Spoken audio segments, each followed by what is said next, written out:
watching The End Zone, sponsored by Lucky Star Casino. Welcome to another edition of The End Zone, along with TJ Eckert. I am Colby Daniels, and joining us by popular demand, or maybe unpopular demand, we don't know, is Eddie Radosevich. There's a demand. It might be to enter the portal, but... But the man, the myth, the legend is back. Eddie, when we had you on the very first episode of The End Zone, we hadn't started SEC play yet. The season was in its infancy, right? A lot of excitement about how things would play out, and now the regular season has wrapped up. Welcome back, my friend. Thank you. A lot has changed since then. There's no doubt about that. That's right. Man, it's been, we talked about before we started, maybe the worst college football season for our state ever? It's been bad. It's been terrible. I mean, you have an offense in Norman that obviously had to be, kind of dealt with. He had to make moves, and then you get the Ben Arbuckle hire, and in Stillwater, it's been awful. It's been simply a terrible year. Up in Tulsa's been terrible. Yes, indeed.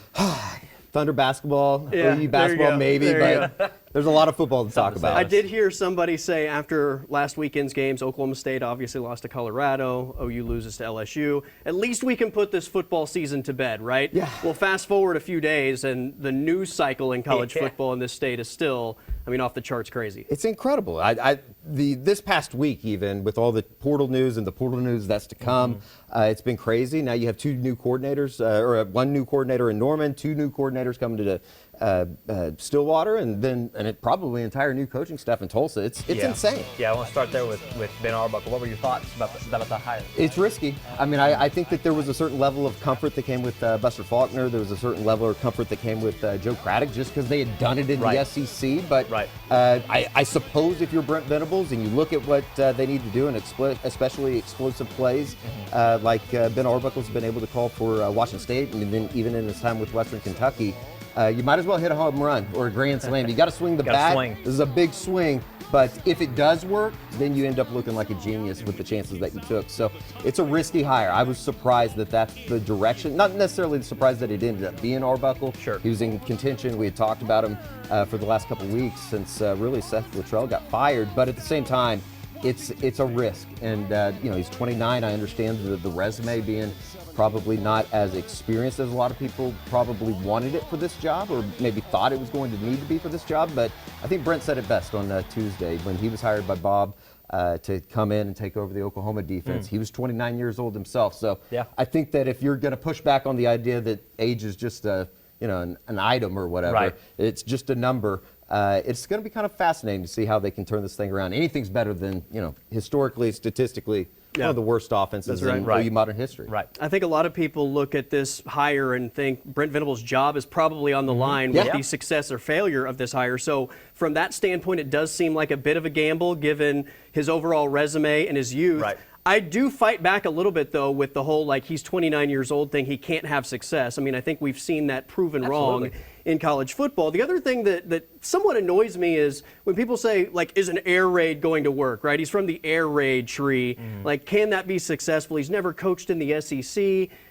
He's made the most of what he has to work with, right? When people say, somebody is a specific thing, well, they were a specific thing at a specific place, right? He doesn't have the long resume to say he would be that everywhere. And sometimes you're an air raid team because you don't have the right tools to smash mouth football. You know what I mean? Absolutely. And I think that that's where you're going to look at Ben Arbuckle, and he's going to take a look at the personnel, obviously. Well, he'll have plenty of options in the transfer portal, what they have coming back. And I don't think this is going to be a deal that you look up, OU's throwing the ball 70 times a game next year.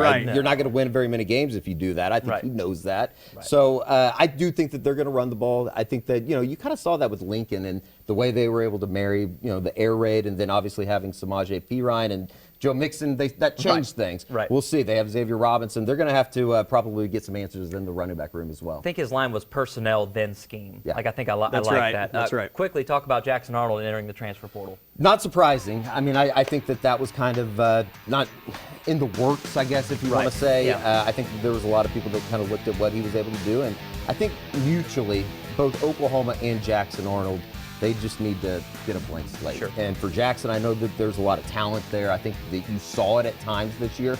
Oklahoma's offensive problems weren't especially or particularly because of Jackson Arnold. There was a lot of things. It was Brandon, it was Seth, it was the entire product. So I'm kind of excited for him. He's going to get a new, kind of a new fresh release on life, and we'll see where he ends up. I think that's the most interesting thing about it, is where he ends up in all this, because he's going to have a lengthy list of suitors. I know Georgia's already reached out. Mississippi State with Jeff Levy, who recruited him to Norman. But they had Michael Van Buren, who played really well as a true freshman this year, and I think he might be the future in Starkville. So it's going to be kind of fun to see what his options are. I know Auburn, Missouri, who ends up both those schools come down to Norman next year. Yeah. That would be fascinating if he ended up at one of those schools. But I wish the best for Jackson. He was always good to deal with, even going all the way back to Denton Geyer, and then obviously this year, which, I think he's a tough kid for what he was kind of put through this season. Before we hit the OSU situation with the coaching staff, I got to ask, is John Mateer just a slam dunk to be the Sooners quarterback next season? I know the portal window doesn't officially open until December 9th, but I think when Arbuckle was hired, everybody just assumed that John Mateer is the next OU starting quarterback. Yeah, it's kind of the elephant in the room, isn't it? It's like, okay, when's this kid going to enter the transfer portal? And I think that there's a good chance that does happen.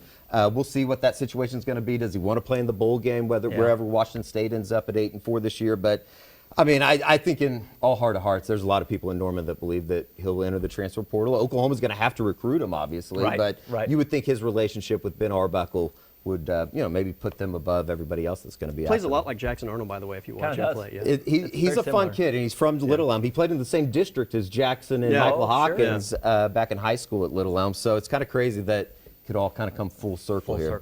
Would you rather put your name in the hat for the OSU offensive coordinator or defensive coordinator job? They're both open, either one probably gets a membership to Carson Creek, so I think that'd be fine with me either way. Yes. Sign me up for that. Not surprise isn't the right word. It needed to happen, but just talk about historically bad from the Norman perspective. OSU on both sides of the ball is really bad. Yeah, and I think that they certainly are going to have to kind of have some answers there. I know that the offense was maybe the most surprising thing in terms of what happened inside the state this season with all the guys that they had coming back, and then you have a defense that it was one of the worst in the country at the end of the day. So it's going to be interesting, because I think these are both big hires for Mike, obviously.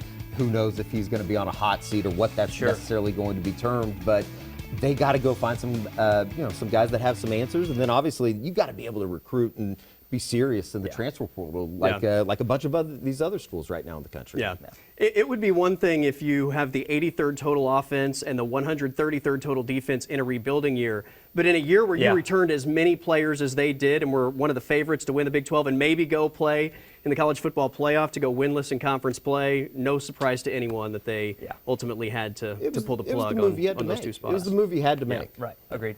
Eddie Radosevich is joining us, and we're going to talk college football playoff bracket. On the other side, you're watching The End Zone.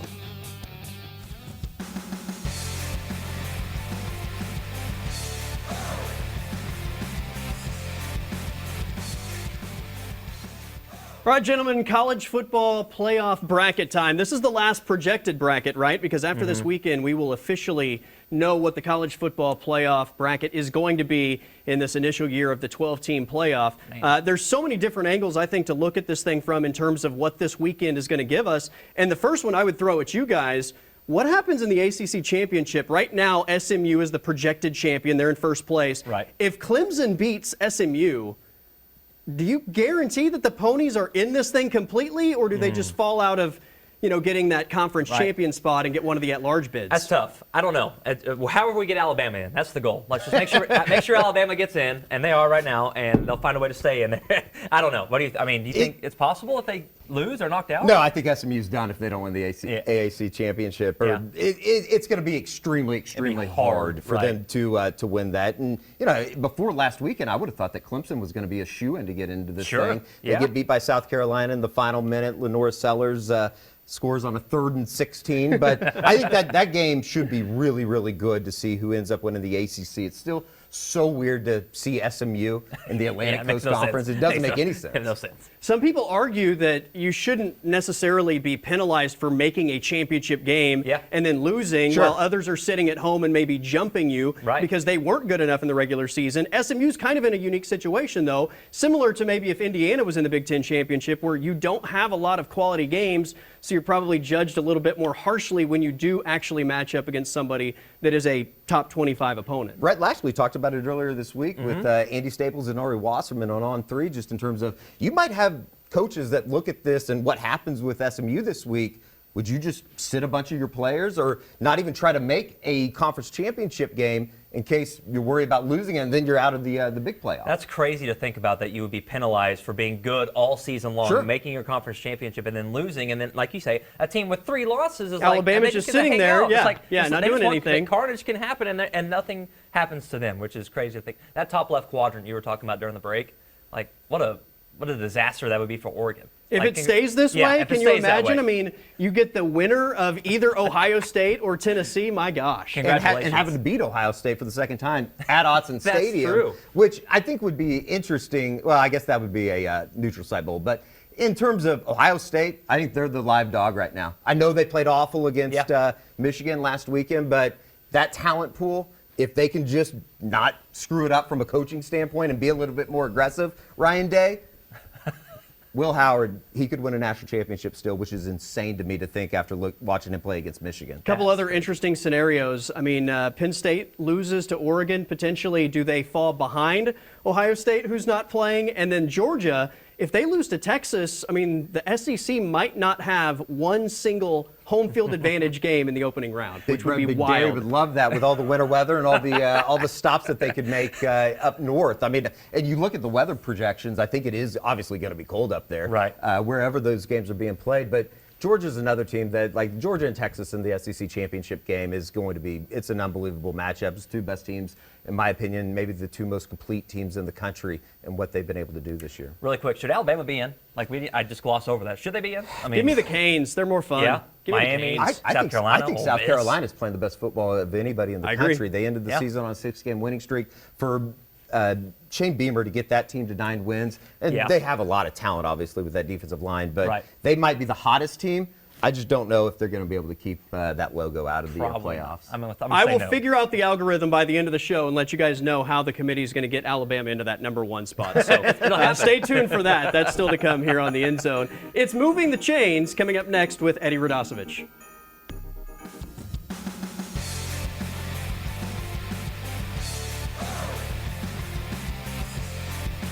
All right, it's everyone's favorite segment of the show. It is Moving the Chains, where Eddie Radosevich, for the second time this season, is going to attempt to be better than my first to get a first down. Yeah. You got a first you down, did though. get a first down. I got a first down, yeah. but then we fumbled it. It was like it was an ode to the OU football season. We had high expectations, and even though you got the first down, maybe you could have done better. So take 2. So we throw out questions. We grade the answers with positive or negative yardage, and let's kick this thing off. All right. Flag planting was a popular topic of conversation over rivalry weekend.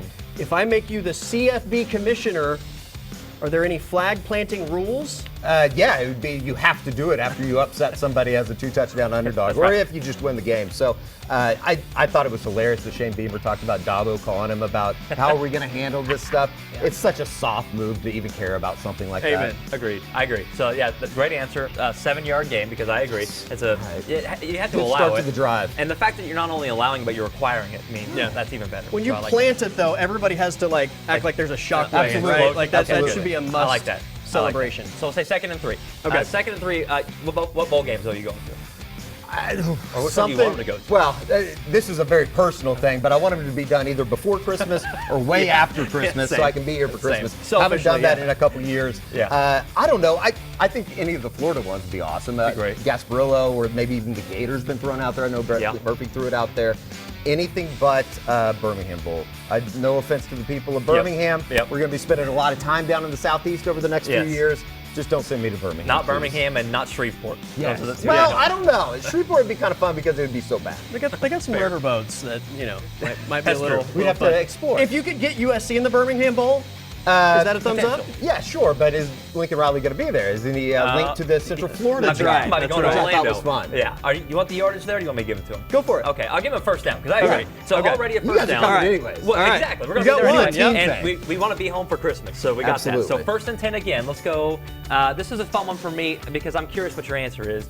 Biggest letdown position group at OU, and maybe the biggest surprise in a good way. The biggest letdown was quarterback. I mean, I think that there was so many expectations placed on Jackson Arnold this year, and it just never came to be. And I think that, as we talked about earlier, it was a problem with a lot of things, but I think just from a development standpoint, that was disappointing, which goes back into the quarterback coach stuff. The most surprising I think it was probably the defensive line. I think that you didn't really know what you were going to get, and Jaden Jackson lived up to the billing as a true freshman. Yeah. You saw development with David Stone. He started coming on towards the end of the season. Other teams from outside of the conference are coming after guys like a Grayson Halton because of the season that he had, and we'll see where DJ Terry ends up in the grand scheme of things, whether he gets invited to the Senior Bowl and that kind of stuff, and you can even expand that to Ethan Downs. He's had a phenomenal year. Yeah, no doubt. You like that? I'm going to give you 5 yards. Yeah, I debated offensive line being the biggest letdown, but we also didn't have giant expectations for the offensive line. Yeah. So that's where I was going with that question. Yeah, that's probably the right way to do it. So I'll give you 5 yards on that. Okay, that's fair. All right, so you're attempting to pick up 2 first downs in your 4 downs here. Or touchdown. Could happen. I can do that. What are Eddie Radosovich's holiday season gift-giving guidelines? Do you have any rules for the holiday seasons, whether it's re-gifting or go-to gifts or things not to do? Yeah, re-gifting. I think if it's a very obvious thing with a family member and they know that you've re-gifted that's kind of a give-up. I think another give-up that I subscribe to, so I'm not saying that you shouldn't do this, the gift card thing. I usually find the gift cards in the bottom of the sack that are placed into the corner of the room at some point in March. Right. And it's like, okay, I forgot I had these. So sometimes if you've fallen on hard times, maybe lost a couple parlays on a Tuesday night in college basketball, you get that Chick-fil-A gift card back out. Not saying it's bad, I just think it's a give-up option. This sounds like you're speaking from personal experience. No, not at all. Not at all. Not Gambling's illegal in this state. Allegedly. Yeah, first down. First down, definitely, because I appreciate you bringing in some personal experiences. Right, exactly. That was good. And relatable experiences for the viewer. Yeah, that was good. So first down, 2 first downs for Very nice. Not only did he get ball. first down, let's plant the flag, right? I'm moving the ball right now. Boom. And then I'll jump Yes, back. and we got the shot flag. There we go. That might deserve a 3rd first down. So Nice. well done. Good acting. On this edition of Moving the Chains. Along with TJ Eckert, I'm Colby Daniels. Eddie Radosovich joins us as we get to our weekend game picks next.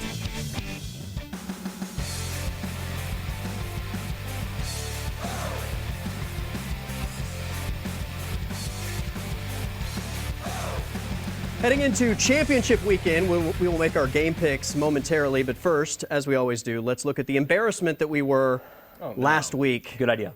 Let's making selections as TJ 2 and 3 for you. Oh, hey, you 3 made and money. 2 for me. Yeah, you made some money. A little bit.